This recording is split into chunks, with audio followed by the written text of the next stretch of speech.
Have you ever had a hall pass in your relationship? Would you want one? And how would you feel if your partner had the same freedom? I'm Silver Luna, your local internet hotwife, or vixen, and this is my stag husband, Jesus.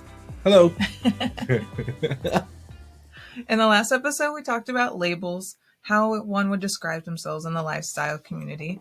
That way, you get a better understanding and communicate more effectively with your potential play partners.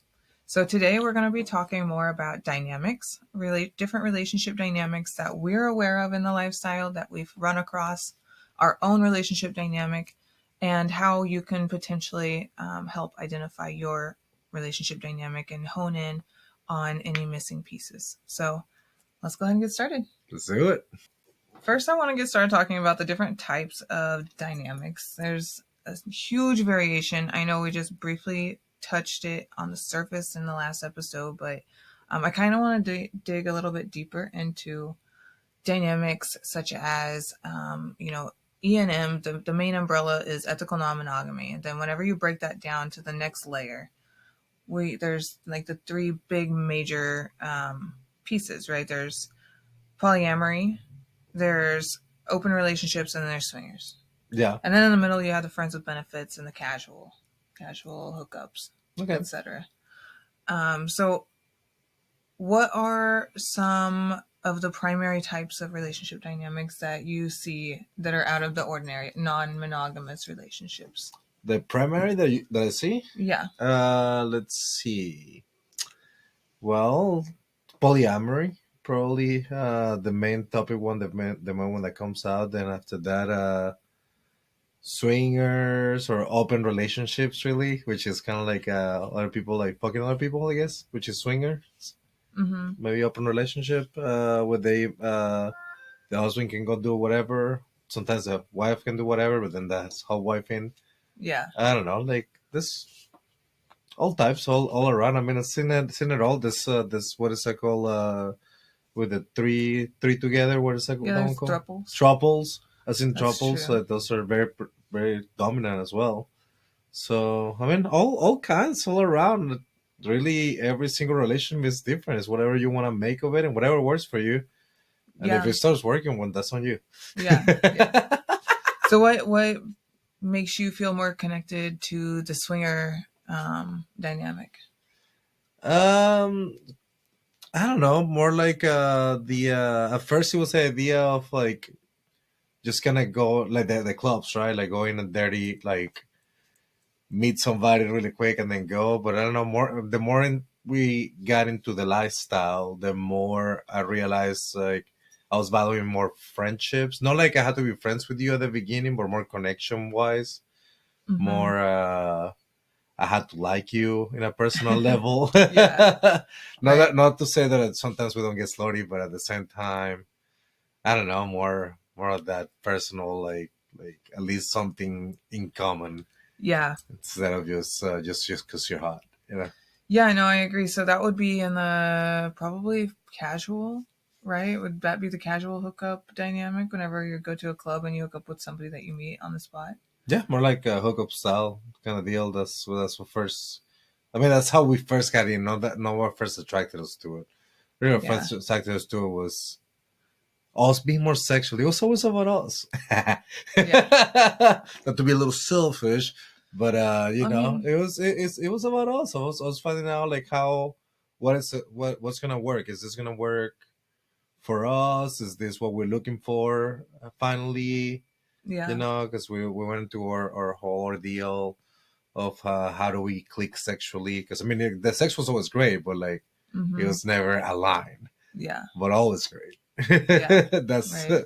that's the awesome part, though. It was always great, Right. but it was very misaligned. I agree. Yeah, and I do feel like the lifestyle made us kind of figure out where we were misaligned. Yeah, That's the beauty of it. I think another part of what makes us swingers instead of poly is that we have one committed relationship as opposed to multiple. I know whenever we've had talks about it in the past, we've come to the conclusion that neither one of us have any interest or desire in having another relationship, another romantic partnership to uphold. I don't think that I have the emotional capacity or the desire to have another relationship Yeah, no, 100%. I agree with you. I don't want anybody else involved in our day to day life because I feel like, I mean, I guess that defines also what you consider a partner, right? Like for me, you're my partner. I made decisions with you in mind. I Mm-hmm. never made decisions like I can always make my solo decisions. That's one thing that I always tell you, or I always tell anybody that asks me, like, yeah, like people tell you, oh, like whenever you're not into that committed of a relationship or early on in your life, I guess advice that you hear is um it's supposed to be easy or it's supposed to or you're supposed to be your own person in the relationship as well, right? Which I Mm-hmm. mean, yes, but at the same time, no, you're creating a new person together, which Right. like you're going to align on that. If you're not aligning on that, then really what's the point just to have to be friends with each other, which that could work, but it just doesn't work for like that's not what my understanding of a partnership is. Neither is yours, because otherwise we wouldn't be in the same boat or jump into the same canoe. Yeah, no, I agree that a partnership and a marriage for us in particular, our version of monogamish would be that we only have ourselves. We are two parts that make one whole. I agree Yes. with you. In a lot of ways, you support me in the ways that I don't feel sufficient to support myself in like the different types of boosts and like my support system, the person you do the things that I can't do for myself and Yeah. vice versa. And vice versa. Like, I mean, there's Hmm. plenty of stuff that I wouldn't be capable of doing right now Yeah. if it wasn't for you being part of my life, which Yeah. is awesome. And I feel like that's probably the same can be said for the poly dynamic, but I just don't have that capacity I think or it's desire really, and that's why I like our dynamic as swingers. yeah, no, and I love it that I'm a swingers because I mean the thing for us is more sexually open, right?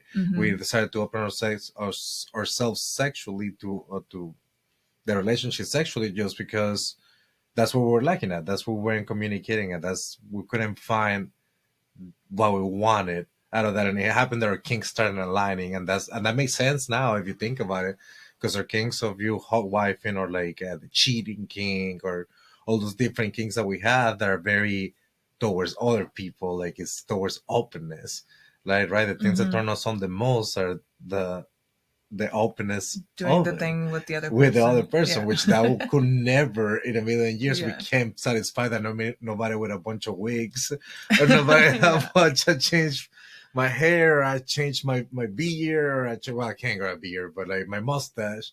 Like I mean I'm not a different person. You know what I Yeah. mean? Which is kind of what we're thinking that sexual attraction with other Yeah, it's people. a variety. Right? It's a variety, That's right? exactly why I enjoy the lifestyle so much, is just to have that open variety without having to have a committed relationship with anyone else. Yeah. Exactly. But I want to but I'm committed to you, and I'm Yeah, like, I mean, our relationship has never been better than it has ever been. 100%. Like, oh my God, like once we get that figured out, like that was amazing. But yeah, I mean, different dynamics is for different people. So I'm guessing for Polly, it will be the same thing. The same thing, but in an emotional level, not in a Hmm. sexual level, right? Yeah, That like a partner cannot be enough, maybe because they don't understand how to be that much for them. They still want to be part of their lives. yeah. I do like what you said earlier about defining a partner. What makes a partner? That is kind of crucial also along the way of finding which dynamic you're trying to go into. So, like, if it's poly versus swinger, poly, it's probably going to be more of a partner romantically. Whereas if I'm talking to somebody about a partner, I'm talking about a play partner. I'm talking about somebody that I'm going to potentially hook up with in the future or do fun things with in the future. Doesn't matter what they are, but doing those things. Whatever's in the contract. Yeah. Yeah, but then I also think too, if we're looking at like an umbrella, which I will be putting in a graphic, and probably this spot somewhere. But I was kind of researching what the official term is for our relationship, and it's hierarchical Hierarchical. relationship, because you and Hierarchical. I are prioritized as our primary partner. Yeah. So by primary, I don't mean that we have multiple romantic relationships. I mean that we have one primary partner, which is us, and then we have tertiary partners, which are going to be play partners, and they are here and there sporadic, not ever a primary partner, and nobody can replace you, and vice versa. Yeah, like nobody can also like guide me into my relationship. That's a big red flag for me when somebody tries to Mm-hmm. give me a relationship advice behind your back. Yeah, so other types of dynamics when it comes to play partners are common ways that you would see it typed out or laid out. You'd see like the FFM, FMMF, whatever, Oh, like all like of the whenever little you're looking, acronyms, abbreviations. Yeah. like whenever you're looking for play partners. Mm-hmm. Gotcha, Yeah, yeah. I would consider that another way to communicate a dynamic for people that are looking online that are trying to find a variation of a particular sort. That's true. That's true. Which I mean, it's just as so simple as for those who knows this is 101. Yeah. This is the 101. Like F is just female and M is just male. Yeah. Right. So like so if you're looking for the variation, like depending on, let's see, if you're looking for a unicorn, most people pull FFM, right? Yeah, If a you're looking for unicorn, it would be FFM or FMF, probably. FMF, yeah, It would be FM. two females, and it would be either female on female or female on male on female. Yeah, that's true. So like it's whatever kind of play you want to do, right? Then Mm-hmm. so let's say if you're looking for another couple, you put FM, right? Mm-hmm. Female, female, female, female. Well, FM. that was a lot of. No, that would just be for us. Yeah, just tuning into the FM. You know what I mean? Playing all the hits. You know what I mean? Yeah. But another fun part about the fluidity of the lifestyle is that dynamics can change a lot too. Yeah. Like for example, we hung out with a couple at the party that was really cool, and we have continued to stay in contact and communicative, and we really enjoy like their company and talking to them. Whereas then there's like the other dynamic, which is like whenever I fall under the hot wife label and I have like a bull, that's a whole different dynamic of the type of communication that I would continue to carry out with that type of individual. That's true. But then there's also in the middle of poly and swinger, there's open relationships, which still I am mostly just putting this out there for awareness because it's not a relationship type that we have. But there is an open relationship where you can be in a committed relationship with one person or not just be open, having multiple relationships with multiple people. But there's just such a wide variety in between that. For the purpose of this 101, I want to keep it as simple and minimalistic as possible, just to get the foundation information out to my friends and neighbors, and mostly to break the stigma. I think that 2025 is a year for growth, and that's across the board. I think that the lifestyle community is beautiful, but it can always do better. We can always do better. So that's a part of why I want to have these conversations. Good. Now, why dynamics are important, I do just want to quickly touch on, in my opinion, the reason that they are so important is because it creates established boundaries. It immediately tells other people what they can and can't do with us when it comes to trying to approach a relationship. Whenever you have your information in that bio, like STC or on the Facebook post that you make to show a picture of yourself before the event, you can just include those dynamics such as this is my husband and we are Vixen Stag, full swap, and then the things that we're interested in within the bio. And then that way others can see your dynamic easily. I tend to try to put it in my bio of like my Reddit profile, all of the Facebook group profiles, pretty much anywhere that there's a bio. I think we have our information. It's like pretty laid out. That way nobody has any questions, but it gives a pretty solid foundation for what our limits are with others. Yeah. That way others know that we're our only partners. Yeah, which I mean, like, and that's mostly in communication, right? Communications whenever we're like other people, because I mean, if we're going into the parties, right, and we're going into all that stuff, like I think the labels are important for that, right? But I feel like it's mostly for whenever we're into Facebook groups and we are in the SDC and all that stuff. Well, it's this easy because it's a share account. But let's say Facebook. That way, people don't try to just reach out to you or trying to be Mm-hmm. kind of well.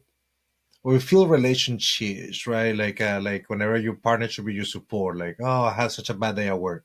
Mm-hmm. Like, okay, like as a friend, sure, but that's a partner thing. You know what I mean? Mm-hmm. Or like, yeah, Oh yeah, I yeah, actually have a good example of this. yeah. So one way to, like, one really good example actually is whenever we first got into the lifestyle and we went to a club. I'm not going to provide any additional information outside of that.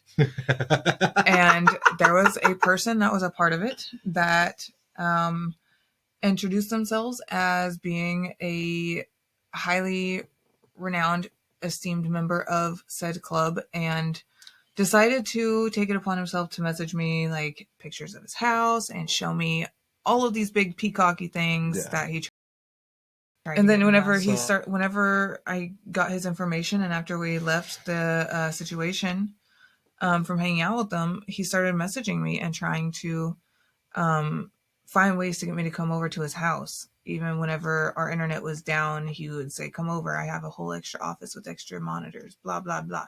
But he would never include Jesus in the conversation. He would tell me that he was E&M, but he would never tell me anything more specific about his label or his relationship dynamic other than E&M, which always came off as kind of a big red flag for me. yeah.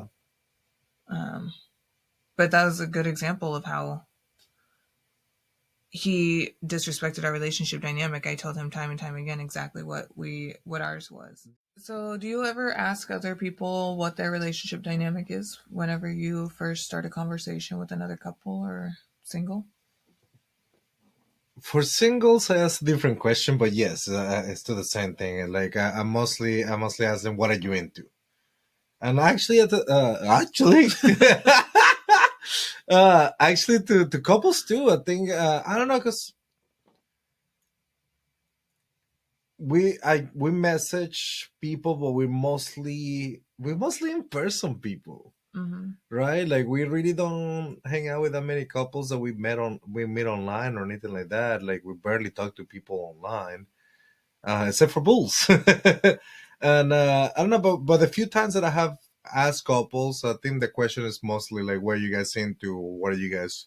Mm-hmm. Yeah, what are you guys into? Is mostly I don't directly ask like, "What's your dynamic?" I figure that's the question Yeah. that I ask. Do they usually have that information in their bio, like on SDC and FetLife and whatnot? Yes, usually they had the information. Obviously, I handle our accounts. Yeah, honestly, I am not the one that handles the communications online because I have my own things to worry about online. So That's true. So like, well, that's another way our dynamic works, right? Like, I'm the one that scout the internet, I guess, and respond to people, and then whenever somebody seems like it's somebody that we're gonna like, I showed Silver the the pictures, and I showed you exactly mm-hmm. what it is that I find interesting, and then you tell me, well, they look interesting, they don't. It's true. At that point, and then we'll take it from there.